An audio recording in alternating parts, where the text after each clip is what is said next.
మంచోడు బుద్ధిగల్లోడు అచ్చమైనోడు మచ్చలేనోడు స్వచ్ఛమైనోడు నా కొడుకు బంగారం నా కొడుకు అని అనుకున్నా. కానీ వీడు బయట దేశం పోయి సాఫ్ట్వేర్ కొలువు ఆ కొలువు ఈ కొలువు అని పోయి ఇలా లుచ్చా లఫంగి బద్మాష్ అయ్యిండని కూడా తండ్రి వదికు చెప్తుండు. ఎవరో తండ్రి, వీరు తండ్రి. ఇక ఇక్కడ సినిమాలోళ్ళు మమ్ములను మోసం చేసిండు, మా సినిమాలు ఆగం చేసి వెబ్సైట్లో పెట్టి ఏదో అప్పడమో దొప్పడమో ఏదో ఏదో ఛానల్ ఉందట వీనికి. అండ వేచేదట, ఈ ఇమ్మ ఐబొమ్మ అని ఏదో వెబ్సైట్ అట, అండ వేచేదట. ప్రతి ఒక్క సినిమాను మొత్తము లూటి చేసి శర్రగంక చేపల చెరువు కనుక లూటిపోతే ఎట్లా ఉంటుందో సందడి. అగో వీడు ఆ రకంగా పైరసీ పైల్వాన్గా పేరు పొంది గా రకంగా మొత్తం లూటి చేసి ఈ సినిమాలను ఆయన వెబ్సైట్లో అప్లోడ్ చేసి మా సినిమా పరిశ్రమకు గండి కొట్టిండు, మా నోట్లో మట్టి కొట్టిండు అని ఓ దిక్కు సినిమాలోళ్ళు శంగడ బింగడం ఎగురుతురు.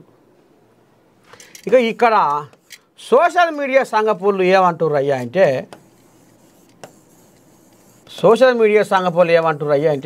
బాగా చేసిండు సినిమాలోళ్ళు. అచ్చమైన వాళ్ళ సినిమాలోళ్ళు సామాన్యులకు అందుబాటులో ఉండే విధంగా టికెట్లు పెడుతుర్రా. అయితే మీరు ఎంత అంటే అంత మీ నోటికే మొక్కాలనా, మీరు ఎంత అంటే అంత పెట్టి మేము సినిమాలు చూడాలనా? మేము రెక్కలు ముక్కలు చేసుకొని కన్న కష్టం చేసే కష్టజీవులం, శ్రమజీవులం. వందలు పైసలు పెట్టి అలా కొరక తినే తినుబండారాల కూడా వందల పైసలు పెట్టి ఏం సంసారం చేయమంటున్నాం? మామూలా